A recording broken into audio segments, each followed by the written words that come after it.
falar? Pode falar agora. Pode ligar? É rapidinho. Alô? Oi, eu sou a Marcela, mais conhecida como Tchela, e estamos aqui para mais um episódio do Tá Podendo Falar.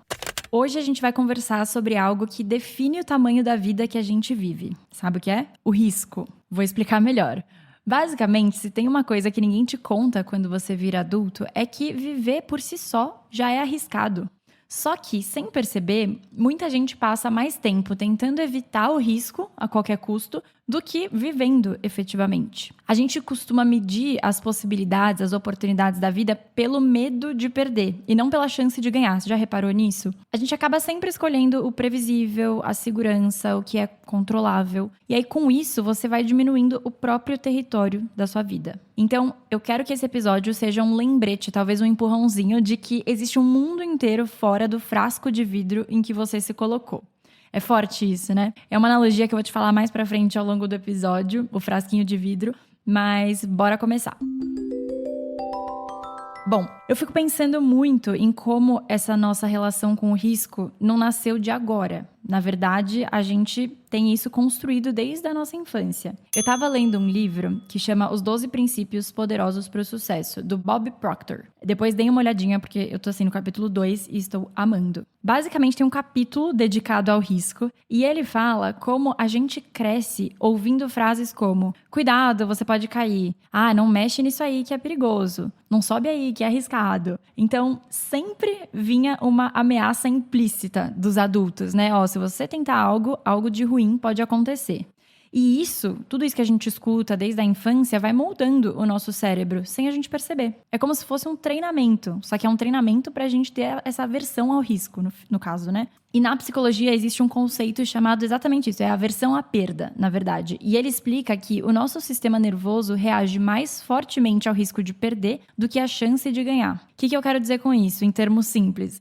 Nós somos biologicamente programados para evitar riscos. Esse risco de perder mexe mais com a gente do que a possibilidade de ganhar. Então aí a conta não fecha, né? E aí quando você soma essa biologia à educação que a gente recebe desde criança, cheia de alertas, de punições, de vergonha, não é uma surpresa que a gente cresça com esse medo intrínseco aí de se expor. O grande problema aqui é, ninguém conta para uma criança que cair faz parte, que errar faz parte, que arriscar é um ingrediente básico da vida. Normalmente, a gente só começa a entender isso na vida adulta. O problema disso tudo é que a gente cresce acreditando que as pessoas ousadas são feitas de um material diferente, né? Elas nasceram assim. Quando, na verdade, elas só foram repetidamente expostas ao desconforto. A gente já falou bastante sobre se expor ao desconforto em outros episódios e eu acho que isso só reforça esse ponto. E eu acho que é uma virada de chave simples, mas muito difícil de fazer na nossa cabeça. Mas o que essas pessoas aprenderam foi a associar o risco com expansão, com oportunidade de crescimento, e não com uma ameaça. O Bob, no livro, ele fala: falhar nunca fará de você um fracasso, a menos que você desista. Tem todo um capítulo também que ele conta de atletas que a gente só mensura eles por quantos home runs. Ele fala lá do Babe Ruth, que eu confesso que eu não conhecia, mas aparentemente é um jogador de beisebol muito famoso. E ele fala que o Babe, ele errou mais de 1.300 lances. A gente chama de lance no beisebol? Acho que sim. Enfim. E a gente só mensura ele normalmente esses atletas, né? Pelas vitórias. Porque é isso, ele fala muito sobre isso também, que basta você acertar uma vez que você vai ser lembrado para sempre por isso, que você vai ter o seu sucesso. E essas falhas fazem parte do processo.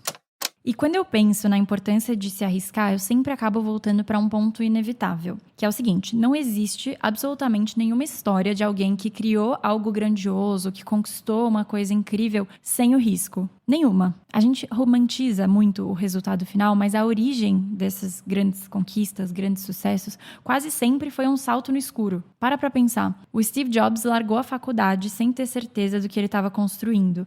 A Oprah foi demitida do jornalismo por não servir para a TV. Ela escutou isso.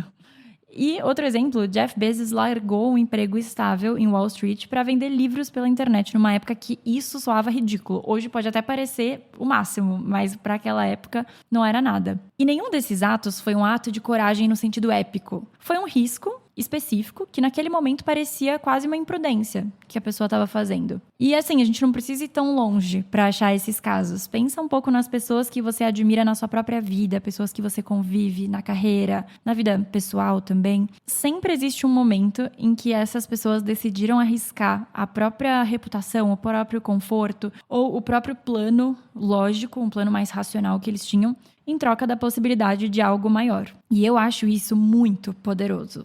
Porque mostra o real diferencial dessas pessoas para pessoas comuns. Não é só o talento, elas não são pessoas fora da curva em termos de talento. Algumas podem até ser. Mas o diferencial está muito mais na disposição delas de se colocarem em jogo.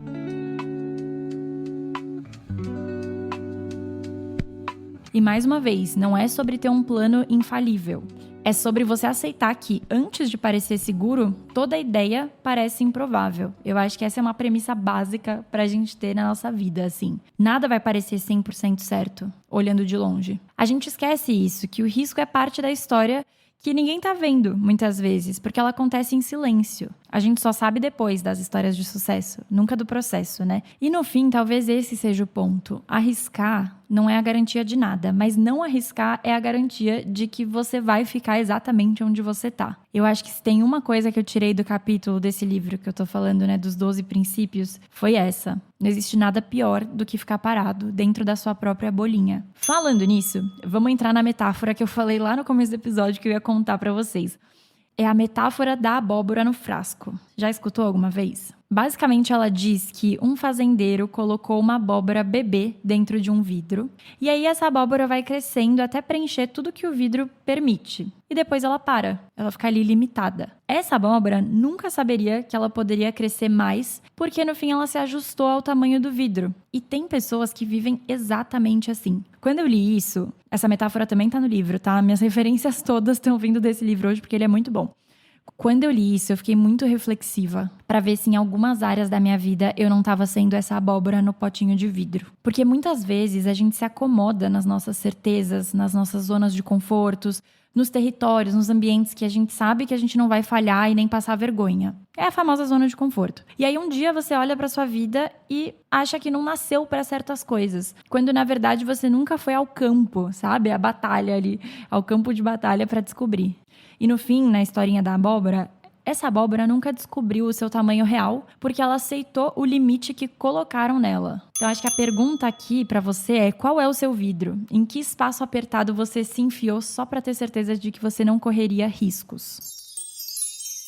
Agora vamos para a parte prática desse episódio. Como em todo episódio eu gosto de trazer umas diquinhas e hoje eu separei 2. A primeira coisa é um exercício, na verdade, né? Tenta toda semana escolher um risco minúsculo que você vem evitando. Existem vários graus, né? E não precisa começar já com um risco gigantesco, mas uma coisa pequena que é arriscada que você vem evitando fazer. E tem que ser algo que te mova, que vai te mover na direção do que você quer. E aí pode ser se posicionar numa reunião no seu trabalho, mandar um pitch, uma apresentação para alguém, postar algo que você escreveu. Enfim, tô jogando exemplos, mas você vai saber exatamente o que são os seus riscos que você precisa tomar. E aí, é mais sobre movimentar o seu sistema do que sobre o resultado em si. Não se apega ao resultado. E a segunda dica, ela tá atrelada ao primeiro exercício, né? Então, também é um exercício que você vai fazer logo após tomar esse risco, que é: escreva o pior cenário realista. A nossa mente é muito boa em criar 1 milhão de cenários catastróficos. E aí eu não tô falando do cenário catastrófico, tá? Aqui é um cenário realista. Não sei quem já viu Divertidamente, provavelmente você já assistiu esse filme mais recente que saiu, que tem aquela cena que o pessoal na cabeça da pessoa, né, vários bonequinhos desenhando ali os piores cenários. A nossa cabeça faz isso. Mas aqui nesse exercício vai ser um pouquinho diferente. Você vai escrever de forma realista. O que de pior pode acontecer se eu me posicionar naquela reunião? Se eu postar o texto que eu tô guardando aqui para postar? Enfim, quando você coloca no papel, normalmente você percebe que o custo do risco é bem menor do que o custo de continuar parado, de não fazer nada, de não arriscar. E aí, para fechar, eu quero trazer um questionamento. Eu espero que esse episódio realmente te faça pensar. Você tá vivendo ou tá só evitando o risco a todo custo? Você tem se protegido o tempo todo ou tem se permitido viver? Bom, e se esse episódio chegou até você, talvez seja o momento de mover alguma pecinha interna aí. de abandonar o vidro que te limita, de abandonar o potinho de vidro que te limita. Bom, comenta aqui no episódio qual foi o pequeno risco que você assumiu essa semana e como foi a experiência. E se esse episódio te provocou de alguma forma, me manda uma mensagem no Instagram ou compartilha esse episódio nos stories, o seu trecho favorito. Eu amo quando vocês dividem comigo as suas reflexões também. E é isso, beijos e até o próximo episódio. Esse programa foi produzido por Waffle.